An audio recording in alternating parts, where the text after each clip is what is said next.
and today we are talking about returning to a really important activity of daily living, which is deadlifting. I'm going to go over a few ways that we return an athlete post low back injury or low back pain back to doing deadlifts. The end goal kind of being doing the conventional or standard deadlift, so we're going to talk about how we progress a person back into that. The conventional or standard deadlift often puts a lot of stress on the low back spine. So if someone's already had an injury to that area, we don't want to overstress it when we're returning back to physical activity. So these are the things that we do with them initially. First thing we start with a hip hinge drill. So the athlete's going to place the PVC pipe along the spine. They're going to maintain a couple points of contact up here at the neck, upper back, mid back, and then also the low back or sacrum area. They're going to space the feet out about shoulder width apart, and they are going to send their hips back, hinging all at the hip, going through what's a comfortable range of motion for them. So we're not yet sacrificing form to get that full depth. We'd like to eventually see them getting as close to parallel to the ground as possible. Exhaling, coming back up. And the cue that we give them is going to be a down slow, up fast. So they're slowly going down, they dictate slow, and then they come up fast, they dictate fast, okay? We'll work on that drill until we can see that parallel positioning with the floor. The next drill we're going to is the Romanian deadlift. So they're going to have the bar in place in front of the body. They're going to also send the hips back behind them, hinging at the hips, slowly letting the bar lower down. Again, just working on hip hinging drills with a different position of weight, as opposed down the back, now it's shifted into the front, which is much more going to mimic the conventional deadlift, which is our end goal. Athlete sends the hips back behind them, nice soft knees, still dictating their range of motion. They're going down slow and up fast. Good. The next drill is going to be a good morning. So now we're going to put the weight on the back. Same hip hinging drill. The athlete's going to send the hips back behind them. They're initiating the movement there, and then trying to reach parallel to the floor, keeping the knees soft, not locked out, but they're also not allowing the hips to go back and down. The hips are simply going straight back, so you're not going into a squat pattern. All hinging at the hip. Still same cue, down slow forward, and then up fast back. Good.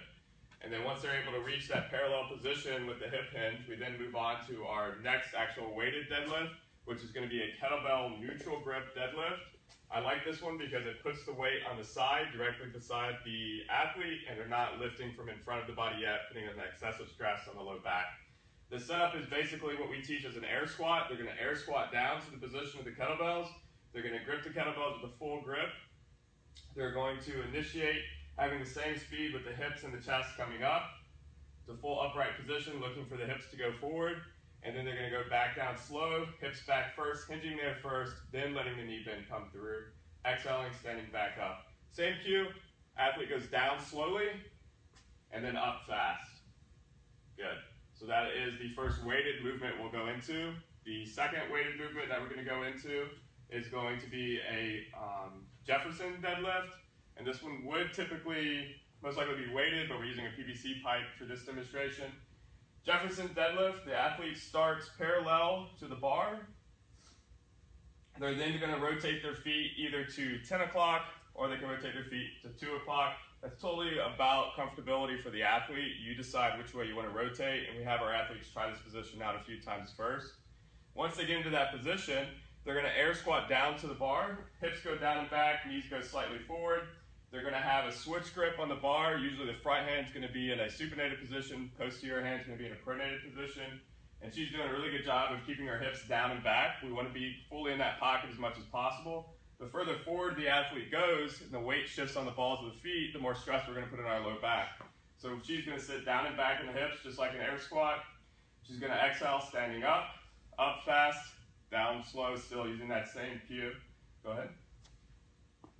Good.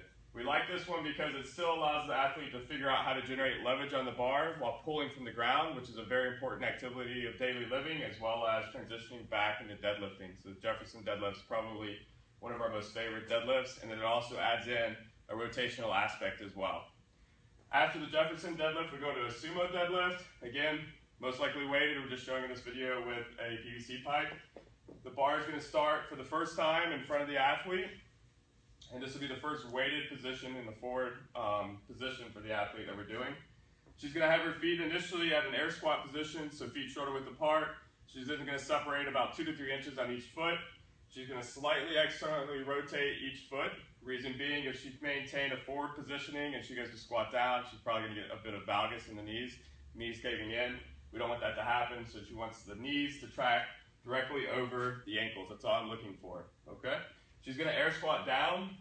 She's going to use about thumb grip width distance in between each hand, and then she's going to grip the bar with a pronated grip, double pronated. She's going to make sure she keeps the weight in the heel of the foot, hips are down and back, okay? This is, again, is very important so that she's not having excessive stress on that low back. Sitting the hips down and back, trying to maintain a vertical torso as much as possible, and then just like all the other deadlifts, the hips and the upper body stand up at the same speed. She's going to be going down slowly and up fast, trying to maintain that bar position the whole time. That's the sumo deadlift. And then finally, at the very end, when we feel comfortable with it, we transition them back to the conventional or standard deadlift, which is going to have much more of a forward weighted position. Feet are shoulder width apart, bar down at shin height. Now you can see that torso angles change. Jefferson and sumo, now she's at a standard conventional. This is probably the most challenging from a hip hinging standpoint drill to do. She's going to send the hips and the shoulders up at the same pace, and then she's going to inhale back down. She's going to go down slow, up fast, keeping a good eye on maintaining that neutral spine position the whole time from the ear to the hip. And that is our progressions for returning an athlete post low back injury, low back pain, back to doing a standard conventional deadlift. If you have any questions, email us at info@svperformanceclinic.com.